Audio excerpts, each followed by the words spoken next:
Jing darli ani a kola sipa kan lomek ani Champhai district a chaudona khobung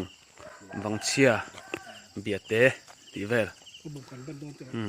han pan chau kan tuma khobung kan ban chaudona ni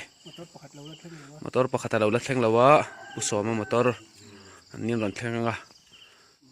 kanin zui chaudona ni jing dar nga le minute som pariat ania ko kon pui kwari kan pel deuh chia kon pui khwa lut thei don nai to ni jing dar nga le chan ve ni a kola ni poron lang to min ruam mapo ku tilai chu ser lui bor vela ni tun kan hu lai mek chumina abo khu ser lui lui khwa nar vela ni a chumin abo chiai chiai ni tuna hian kon pui dai kan pel chho don mek ani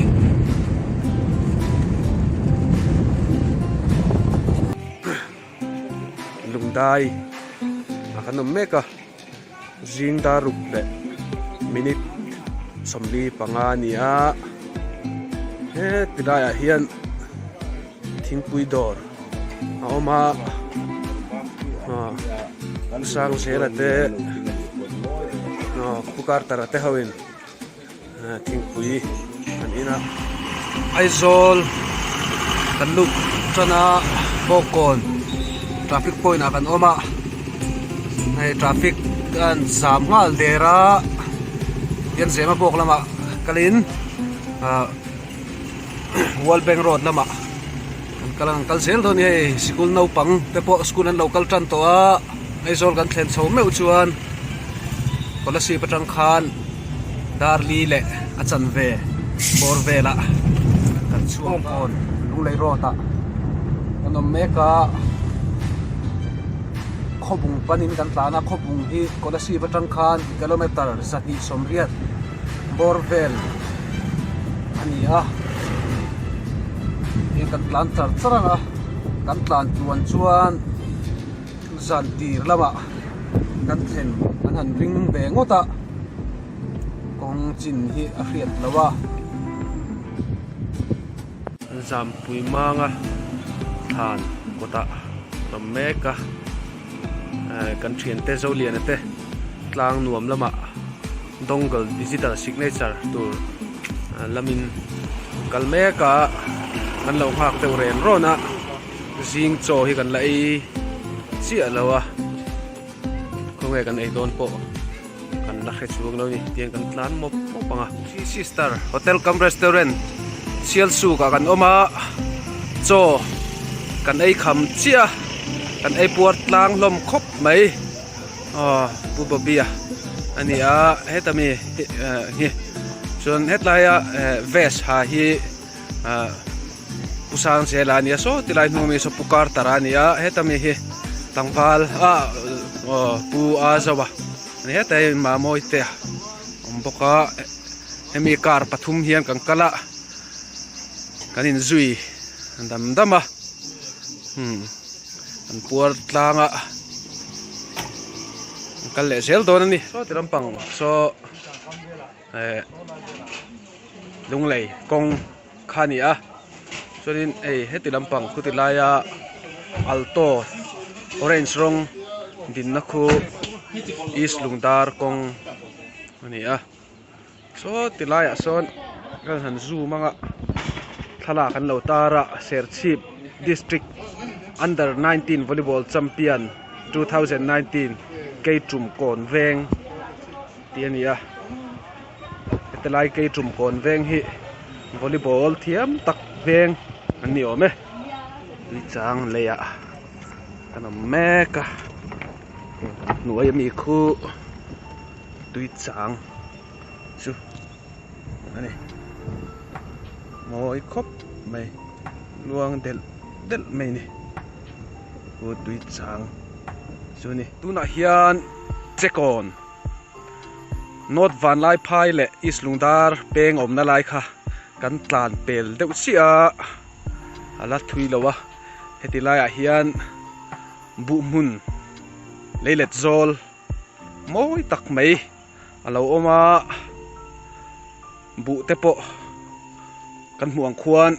a eng suap to a he tilaiah hian dil te alo om boka sangha te po an khoi ni ngei turani tina bula khuan dil an sa kang to na om boka akara khuan lui te aluang ri har maya angai nomin ha atidam hle mai heti lai mun chuan amai ro chu het takan huang hian kong hi a thatapok lo tewa kan chief minister zaum takina thathum huwa chuan kong song te po hi kan siam traffic don ati khachu anla siam tha man chi lo deuh ni na langa tuna hian November nili ania khu tilai khuan kan thian te kha an om boka khu tilai a khuan an motor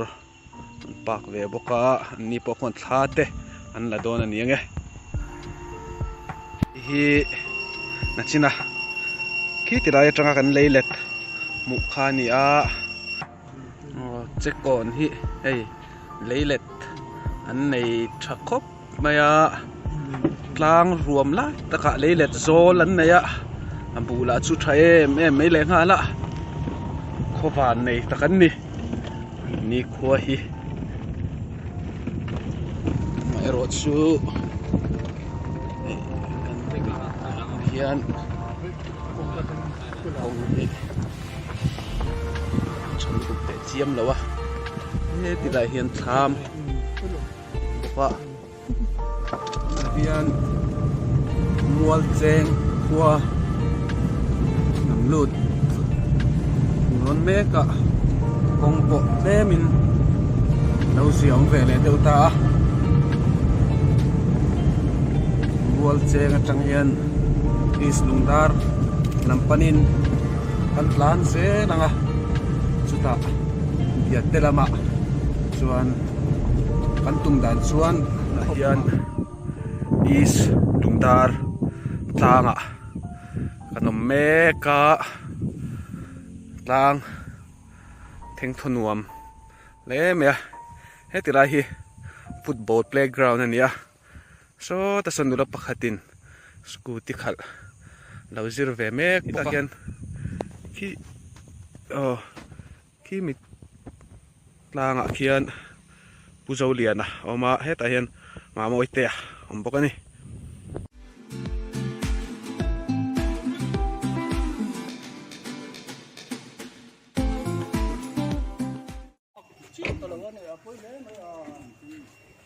ai tuna hian biate thenga heta hi biak in sakthar niam takania biate theng chiat kan theng chho chia ni biate so in chuang ta me tu nei order hotel dia chok ai do na an do ra hi chi song so ma choi kha ba an lei do na adu le jo kan lei thim dia wang no te dai pa tang go ti la ya go ti la te i ba ka makeup te som pe si ba tri te pom khobung tourist la cha kan lut fel chia mi pali kan lut thla kan thian te motor ko luma in achia chu an zu en fel le do na te ka ngen non thlen do ni kan la chi lo he zanin hian karen an nei lowa kola si patanga kan chu kha dar li le achan ve bor ve la nia tuna hian dar ko le chan ve bor ve la nia dar kar som pasari vel kan tlan ani nizan kan thlen khan khua thima karen om lo wangin bo mu maya e tirai hi lakung puimual mizo point square ti chu ni a tinai a hian nau ban par nal tak mai lo oma tin khit a hian a var te ro te lom ve le boka tourist lots kan ri na kha so ani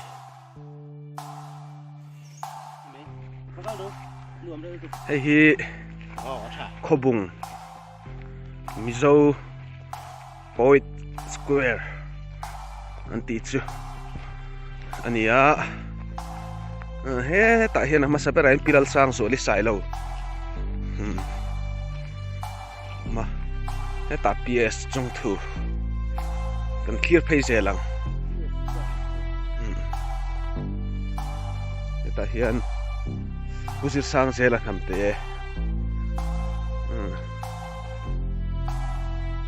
he ta hian reverend changura on le boka in he ta hian u James kuma ni ten lal tran puya he ta hian war van loma he ta hian siam liana ya he ta hian nu chungi ti nu chungi tha tha me he ta hian ral ngama ya he ta pu e soi lira he ta hian van moya ben za siama ta hian pastor saya ai thanga reverend saya ai thanga ta hian CZ kuala in kalzela ta hian pe silal bunga jikpui pa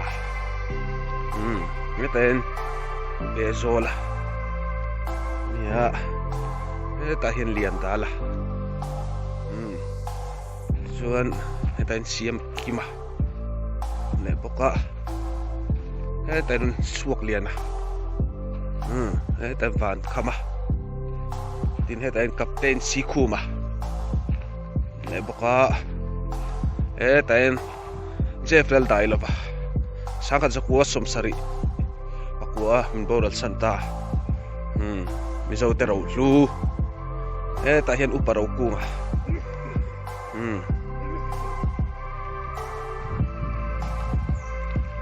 ta hian pastor liang khaya le boka in he ta hian URL kamlala oma he ta hian laloi thangpa boka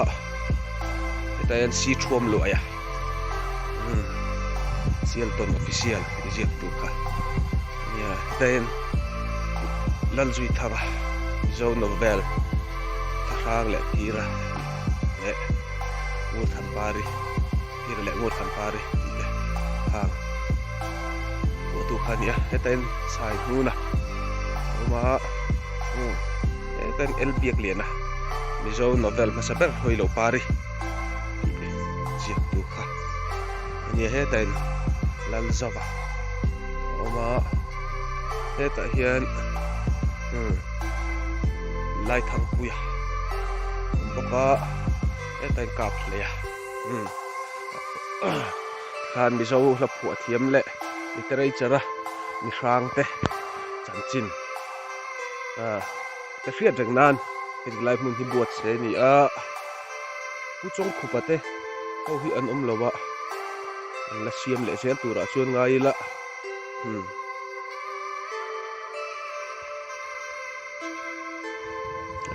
ta hian boka ta hian lung phun ding tau boka ta hian dam hawa la somnga pakhat apua ta hian pateya khobung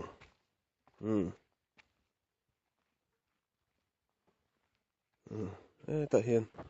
khobung din tran kum sangkhat zakwa pathum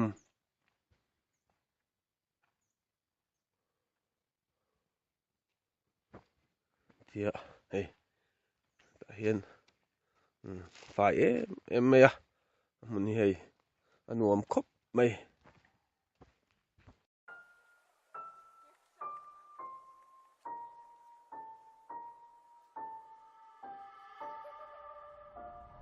khobung substation a kan meka hei tha an la thian te hawin so tilaya khom so kan tu so khobung khua chuani a hei voina hian paphai le far kon vel panin kan chuak dona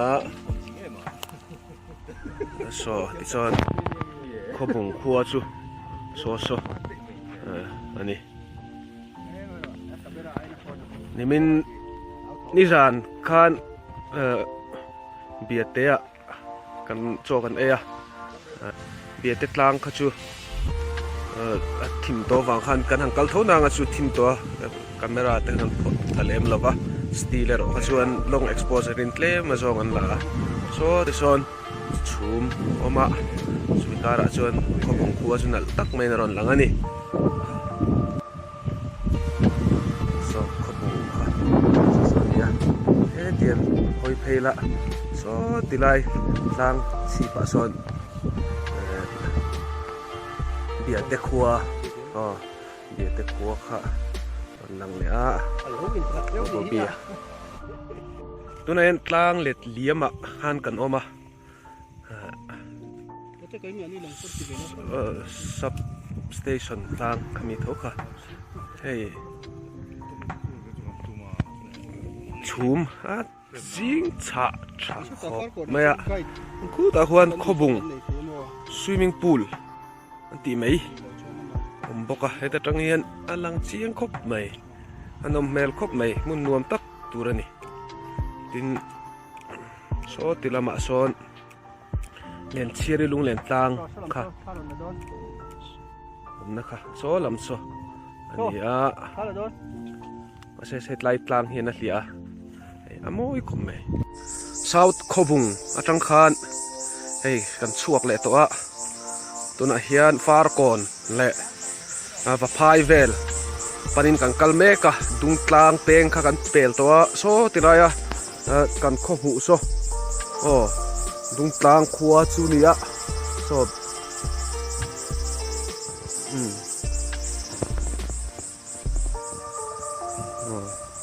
tilama hian kan kar te po achakin le to a kan hangkal se la ngai na hian va phai ko kan mek kani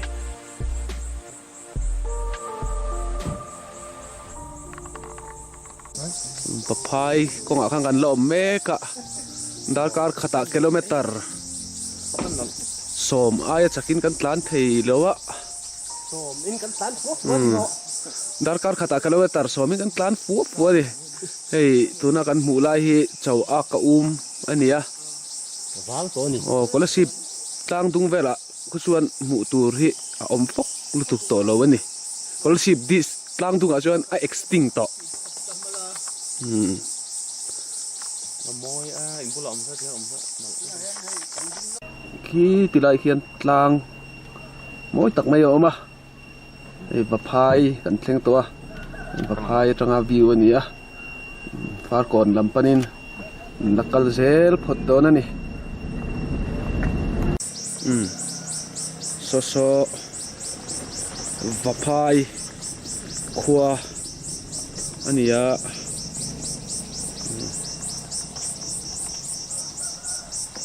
moi khop mai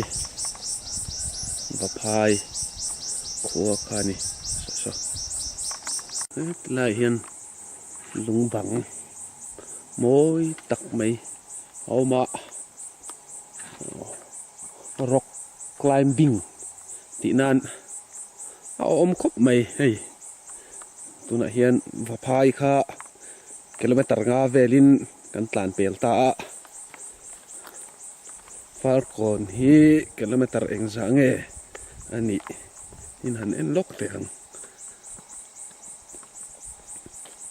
tlang pang kan ya far kon hi kilometer som vel lani a hei na china kan soi lung bang kha ani kan thanga khuan ruam oi tlan dar thalutuk mai awma lo nei nan khuan panga arampo ala al that mel view maya far kon ho thoma ania khi ta khian tlang atau chho lur boka an chul ram ania hei hi an thoma ania bu chu an seng fel to ku tilama khuan la seng lo tlem ma zong oma mi zo la phu thiam uparo kungan kan som fang hun cham del thin lai riang min nem tu khiten ron chem an phone di me lom lum rual out thom nen ati te pokha min riat su ti rum mai ni moi khop mai so ti lai so far kon khua chu ani to ni kan tan zela tuna hian sam thang khua thenga he tilaya building sen hi an ganwa di center ania kong hi abam pi me maya ei tram ka sa hian an sot trum reng ta mai tin bun su nia par kon panin kan kalmek zela par konen kan kheng tanga chuta tang chuan pa phai la le ton nge nge kan nom don hi kan ho tu te hian tinge an ti don la khrechi an nom dawa hian ei kan sot truk mai ni sam thang khua kona kan oma so tilai no te korsen ha te so tlei lo dewani he tilai hian press veteran biak in lian deuh mai oma sam thang press veteran ko ran biak in ania an khua hian in zatni som pariat borvel nom ani tuna kan hmuh lai mek hi far kon lal lung ania far kon lal puthan chu ma sai lo lung ania kum somsari pariat minin sangkhat zakwa somsari pakwa khan aborala sangkhat zakwa somkwa tanga sangkhat zakwa somnga pali thleng khan lalban ani thleng khan rowarela kum som hi pangana arorel kum silver jubilee mang phani lalmel thale zaidam tak nia soyania mizolal te sing achuan lal than chu ma sai lo hi khuang choi nunung ber ani anu pui hi than khu than kimi ania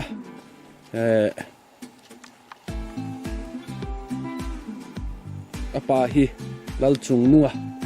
lal maka tia hriat bok ania apu hi rozika sai lo ani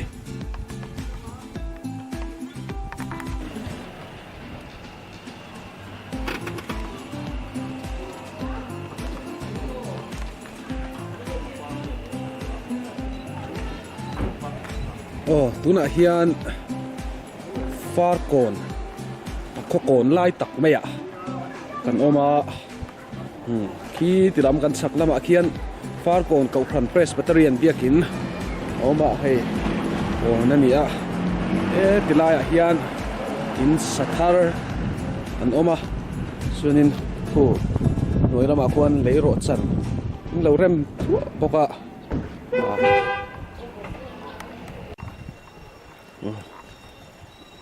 tuna kan hmuh lai mek hi far kon khua ania khua hian in zaruk borvel oma far kon khua hi miso ram tlang sang lut tlang le tran tlang kar om mania miso khua jing achuan khoming thang tak bol ani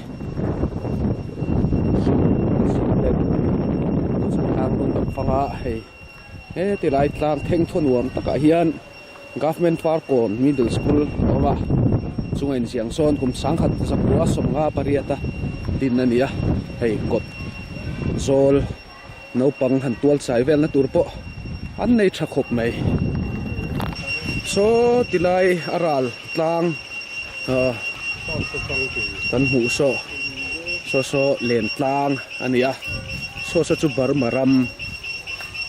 Republic of Myanmar ram chung ani to ni hei hi lian chia ral ven buk chu nia tun ma chuan lungdo zau pui mai om thina amaro chu pipu te chul nu ngai lut ma khan an lo teacher e zawa ei tuna chuan zau to vok lova ta hian abuk ni turo mang tak kha chu tun nuwa han sa thar ve le nia hi pipu te hun laia lian chia ral ven buk heti lai hun hi man lai kan pipu te hun laia tlangwal mel tha lian tlangwal mel tha ming thang lian chia ruang dai an zal na mun ani ei ti lai hi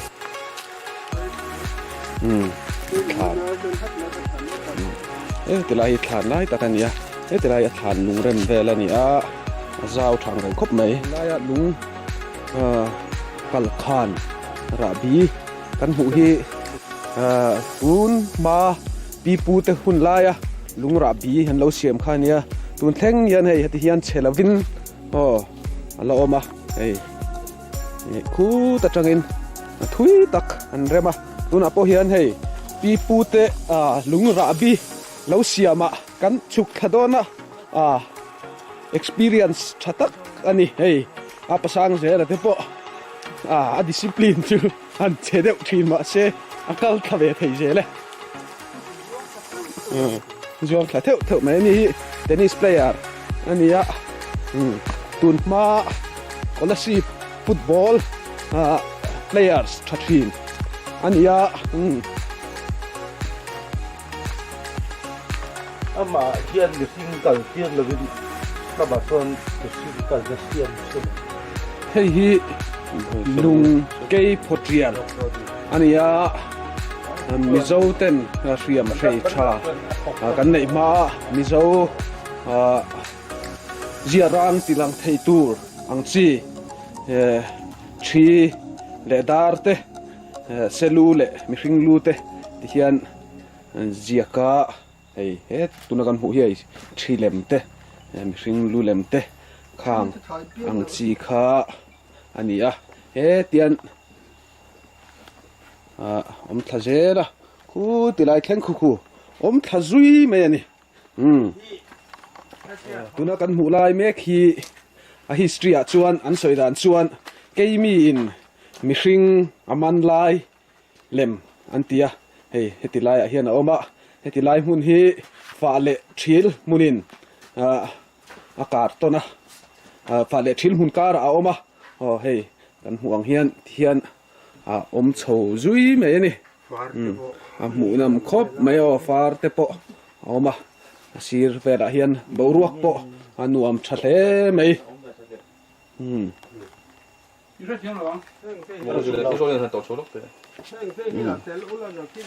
hi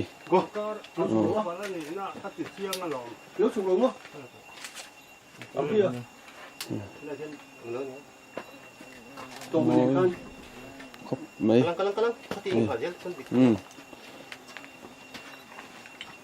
history a inscription an tiang deuh chi kha ani heng kan hu hi fa le thir kung an ni hei a lim hi dai nuam em mai a heng thing hi mizo thinga chuan thing tha thing tua atan po tha al thadu vam thadu vok cha chum le ruai ve la te po tu atana tha em mai ani ei sasua kung ani a no pang deuh chuan hredo mai thea thingkung ming te hi riat har thina hei kan mulai me khi nau ban ania rama hei lo ama sasuk unga nau ban lo ama nau ban hi pangpar moi tak ania aman po a hral suma chuan tau thina blue vanda an tiang chi te phei hi chu moi takani hei tuna kan mulai me khi chu la par lo wa a par lo lai ania ya chu mi khia ta hian ka soi de use la ni ka koi te ne la hian ka lom na kum som riat chin mizo thon thua ming than tak mai chura chirot lung ania hi fitly bor vela chang ania hei art and culture in het hian an lo hum hala amai ro chu an hum hal dani ei concrete te nen an lo ti tuk maya a hlut na hi lu thau ma se amoi dan hi a natural vok to lo bani a ming hi a hlut chan ani maya tuna kan mu lai mek khu mizo thon thua nula mel tha kung ori veng him zo lova pothira le kran chala ten veng him zo lova phung ho an bolu tir na mun khania ai lu ma kan lom chu mai hola chang kung ori phung in an ru na pu khani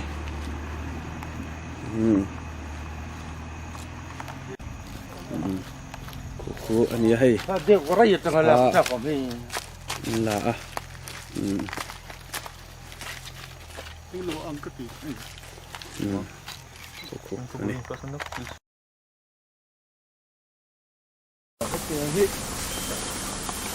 Ang tàu nó hôn nó nữa 4 phút này lên đi một phút hello khôi ăn cái đồ khôi ăn cái đồ em bố khôi ăn cái đồ kan nuwa kia ki Mr. Prede Zolia te ho đúng rồi no kala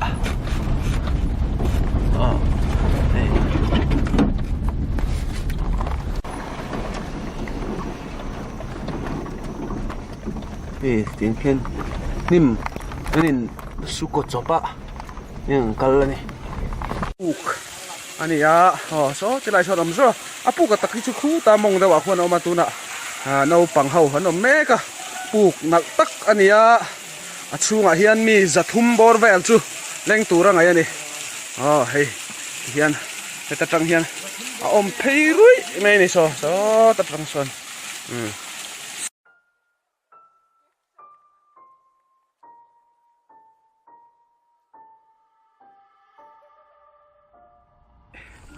lam sial puk anti khani achung thalak vel hi chu non ta lenga hei pona tangin hei pubobia non chuk thame ka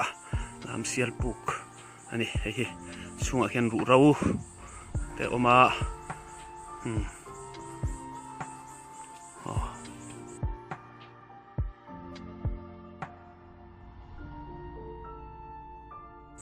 lam sial puk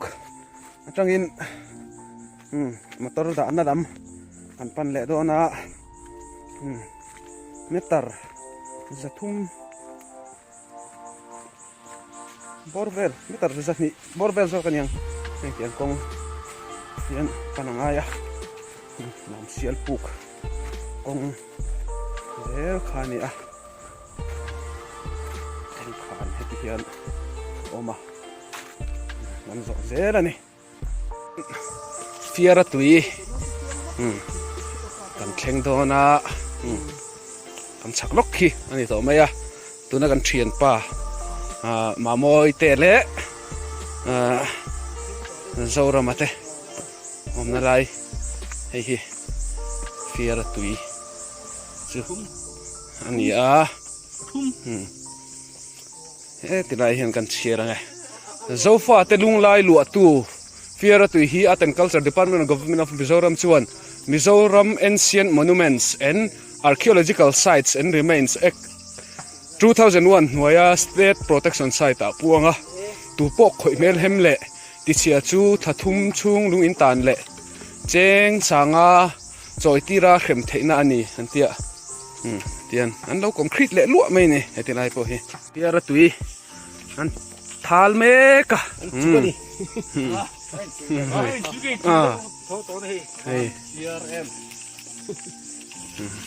piara tui chu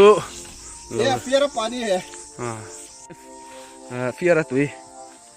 इन से हम thun lại me ka an bu ho mai con này liền học máy Nên là hiện có bố ngã tranh cắn chuộc đón chia hay cắn motor kế te cắn hẳn check á pam phùa ngay te cắn hẳn pam á kế te cắn hẳn thạc á tu na hiện có dung tlang làm panin cắn cắn lệ nga chú ta trăng in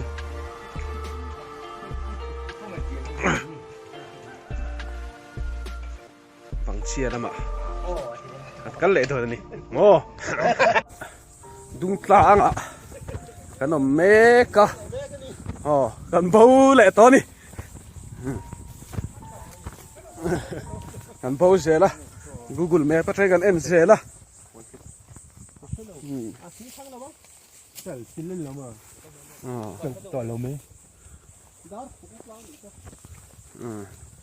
thế tại hiện cross anh lâu đã hey cross à hiện anh em muốn đi lâu trâu chú mẹ ạ all rugged cross all rugged cross anh xuân in he tilai à hiện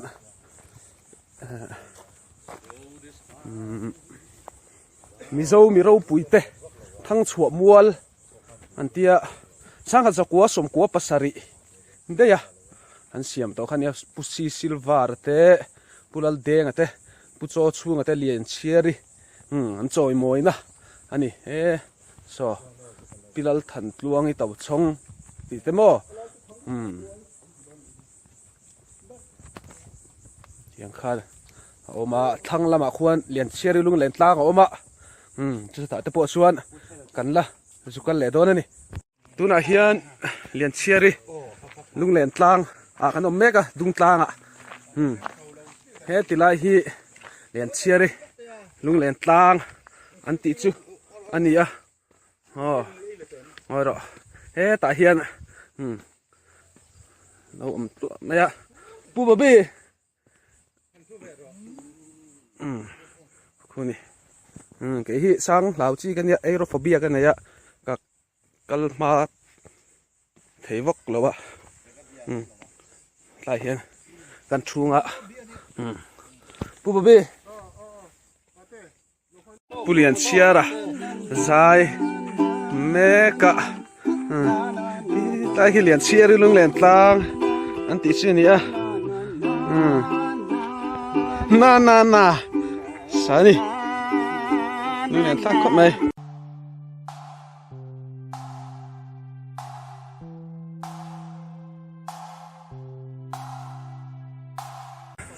dung tlang mi tlang lại akan rau khua dung tlang rau khua kan oma vàng pui cút an mang don alo ni a khua liana purabat ro moya le khua zo oma pu h ram than moya MLA is tui pui constituency te ni a hi zo khua chu ni hei man lai typical Mizo house anh à hey lung đỏ te thiên nào mà thế thì đây hi zol book lâu mà đây function mang đồ nè lâu chơi mỗi chiếc mấy ạ thì đây hi bộ bell แต่ออกมาช่วงเฮียนโอ้เฮียนไว้แม่ชุดแทงเตะเราได้ให้โจลบุกช่วงอันนี้ให้โบเบลอันที่ทิ้งเรียนปุ้ยไม่ยันตัดชีนะให้มีฮิโบชวินลุดชีนะจุดเตียงจูอันนี้